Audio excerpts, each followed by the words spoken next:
Hey, this is JD, and I'm going to give you a secondary dominant chord in the key of C. All right, this is for beginners here. All right, so let me briefly explain to you what a secondary dominant. This is our chord that I'm going to be showing you. But let me explain to you what a secondary dominant chord is. A secondary dominant is basically the 5 of a 5, if that makes sense. So if I take a 5 chord, in this instance, let's look at the key of F momentarily. If I'm playing the F major chord, and the 5 chord in the key of F would be C. 1, 2, 3, 4, 5, C. So that's basically saying usually I can play C up to the F to give it a 5-1 chord progression. All right. But we also can play a C7 chord, all right, and then play F major chord. So the concept of I like to add the 9 in all my notes there, sorry about that. So the concept with the secondary dominant chord, if I'm in the key of C and I'm going to an F chord, that's my ultimate destination, I can, before I go to the F chord, I can play a C7 chord, all right? Or C9 in this instance, take the 9 out, C7, all right?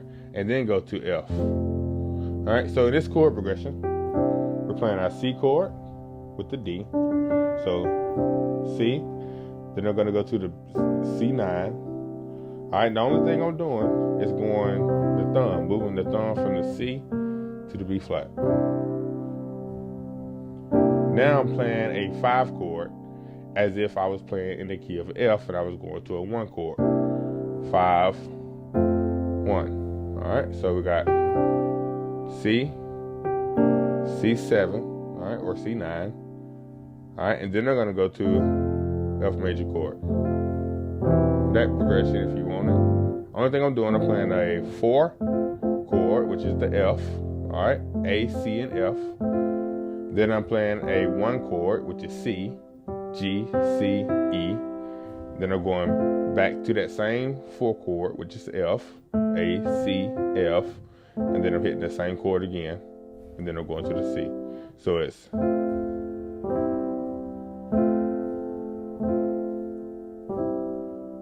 while the left hand saying F, E, D, G, C.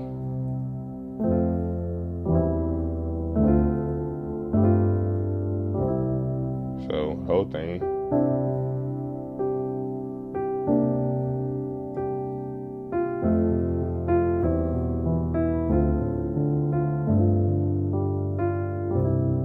And I'm kind of rolling my left hand.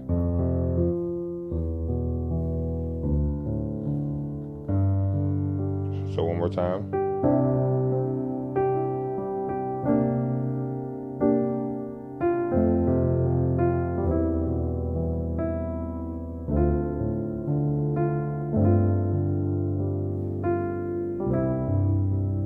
All right.